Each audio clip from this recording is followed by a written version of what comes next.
السلام علیکم تمام سننے والوں کو سلسلہ حدیث میں خوش آمدید۔ آج ہم بات کریں گے صحیح بخاری کی حدیث نمبر 103 کے بارے میں۔ اس حدیث مبارکہ میں حضرت عائشہ رضی اللہ تعالیٰ عنہا کی ایک عادت کے بارے میں بیان کیا گیا ہے کہ جب انہیں کوئی بات سمجھ نہیں آتی تو اس بات کو وہ دوبارہ پوچھتی تاکہ وہ مسئلہ یا دینی علم کسی بھی غلطی کے بغیر ان کی یادداشت میں محفوظ ہو جائے۔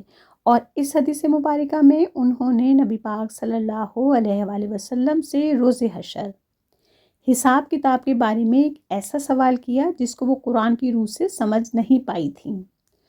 تو چلیے آئیے چلتے ہیں حدیث مبارکہ کی طرف اور دیکھتے ہیں کہ وہ کون سی بات تھی قرآن میں جس نے انہیں نبی پاک صلی اللہ علیہ وآلہ وسلم سے سوال کرنے پر مجبور کر دیا، اور پھر اس کے بعد حدیث مبارکہ کی مختصر وضاحت بھی بیان کی جائے گی۔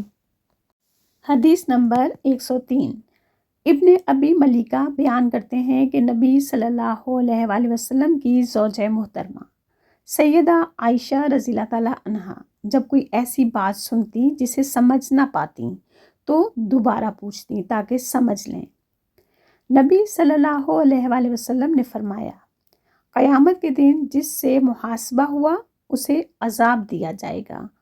تو اس پر حضرت عائشہ رضی اللہ تعالیٰ عنہا نے عرض کیا، اللہ تعالیٰ تو فرماتا ہے اس کا حساب آسانی سے لیا جائے گا۔ آپ نے فرمایا یہ حساب نہیں ہے بلکہ اس سے مراد اعمال کی پیشی ہے، لیکن جس سے حساب میں جانچ پڑتال کی گئی وہ یقیناً ہلاک ہو جائے گا۔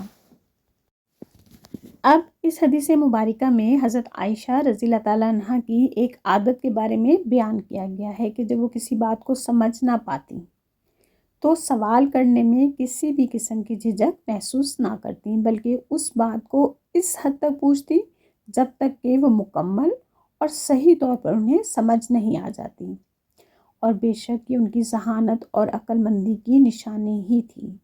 اور پھر نبی پاک صلی اللہ علیہ وآلہ وسلم کی وفات کے بعد تقریباً 48 سال تک انہوں نے امت کی اپنے دینی علم کے ذریعے خدمت کی۔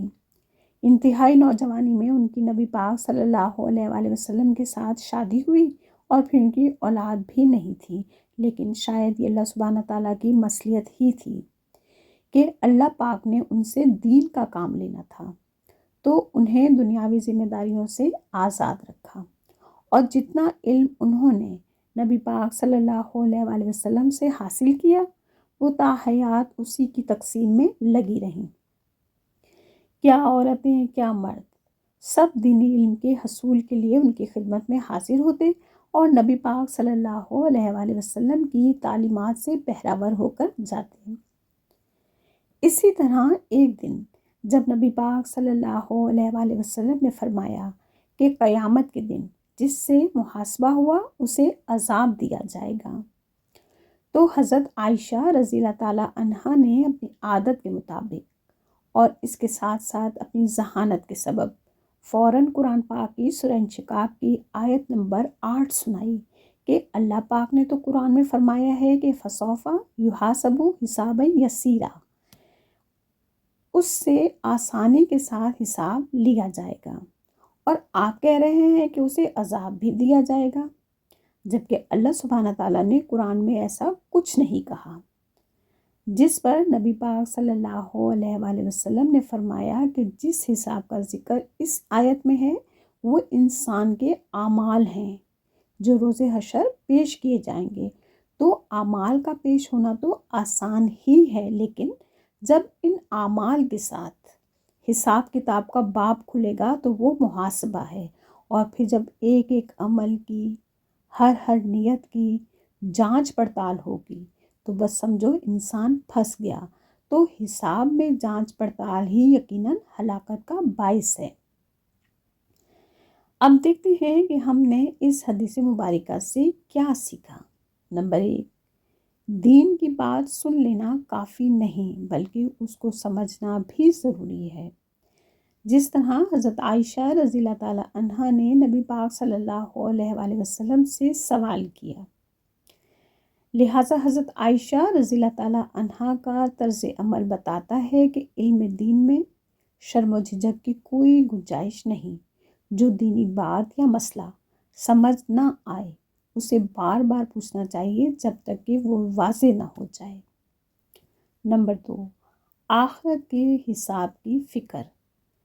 جس طرح نبی پاک صلی اللہ علیہ وآلہ وسلم نے فرمایا ہے کہ جس سے حساب لیا گیا اسے عذاب دیا گیا، تو دنیا میں رہتے ہوئے ہمیں اپنی زندگی کے ایک ایک دن، ایک ایک لمحے پر نظر ثانی کرتے رہنا چاہیے کہ ہم سے کہیں حقوق اللہ اور حقوق العباد میں کوتاہی تو نہیں ہو رہی ہے۔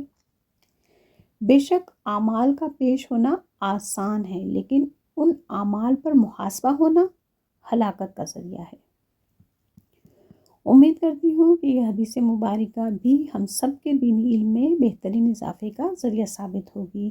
بس اللہ سبحانہ تعالیٰ سے یہی دعا ہے کہ اللہ پاک ہم سب کا آسان حساب فرمائے اور اس کے ساتھ ساتھ ہمیں ہر لمحہ اپنا محاسبہ کرنے کی بھی توفیق عطا فرمائے، آمین۔ اگر ویڈیو پسند آئی ہو تو اسے لائک اور صدقہ جاریہ کے طور پہ شیئر کرنا ہرگز نہ بھولیے گا، اور اگر چینل پر نئے ہیں تو براہ مہربانی چینل کو سبسکرائب کرتے جائیے۔ اس کے ساتھ ہی اجازت دیجیے، انشاءاللہ پھر ملتے ہیں۔ اللہ حافظ۔